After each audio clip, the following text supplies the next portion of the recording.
Few dishes carry as much flavor and tradition as a good chicken biryani. Fragrant rice, rich spices, and tender chicken layered together into one hearty plate. With that said, welcome to episode 2 of From Pan to Plate, a series where I take simple ingredients from my kitchen and transform them into meals worth savoring. Today, I'm taking you through my version of a homemade chicken biryani, fragrant, layered, and deeply comforting. From the first soak of basmati rice to the final plate, you'll see exactly how this dish evolves step by step in my kitchen. Let's get started. While the basmati rice soaks and softens in warm water, it's time to build flavor. Every great biryani starts with an onion, slowly sliced, patiently browned, and transformed into the deep sweet base that makes this dish unforgettable. If ever you notice how long it takes to brown an onion for chicken biryani, that's not by accident.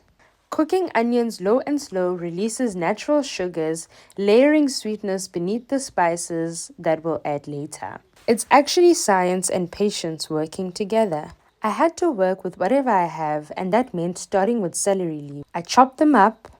I was skeptical about some of the herbs used in a biryani. After all, I'm not Indian. I just love Indian food, so I needed my own twist to it. Instead of mint leaves, I decided to go with Italian parsley, so I went ahead and chopped a fair portion. And my next choice was, of course, gonna have to be dill. Now, dill is mostly used in sauces like tartar sauce, and I just wanted to mix up some green herbs. I figured it was gonna be a good addition for my biryani. I had some oil in a cup. If you have ghee, you can melt some ghee and infuse the herbs just like I'm infusing them into this oil. But I felt like a oil was going to be good for me. And I wasn't using regular oil. I was using palm oil. So it has a very thick, very nice consistency and flavor. I highly prefer it over other oil. Next up, I decided to chop a tomato. If you have tomatoes that are more red than mine, that's even more great. So you can go ahead and use some so that you add some deeper, richer flavors into this dish. Now, there's no chicken biryani without chicken, but the problem with mine is that my chicken was frozen. So I had to change the entire way that I was going to cook the chicken and marinate it. Of course, this is not my traditional way of cooking a biryani or a curry. I'm not one to usually start with frozen meat, but I had to cook. It was about time to eat supper, and I just decided to go ahead and improvise. So usually what I do is I'd add spices and yogurt or mas to the meat as a marinade and just let it rest for a while. But I really couldn't because my meat was frozen and the spices weren't going to infuse. So the first thing I had to do was to fry the meat and try to get it to separate and to just develop a little bit of a golden crust. So of course in the midst of that I stir and try to separate the meat, and then I added in my potatoes and all the spices that I need to make a good biryani. Don't be stingy with anything here. You really want this dish to have maximum flavor and for the rice to also be able to soak up some flavor from here, because all I added to the rice actually was the biryani mix. And I'm betting on the chicken to give the basmati rice full flavor. Do go ahead and check out the description of this video so that you can be able to see everything I've used in case there is an ingredient that you might be missing out on.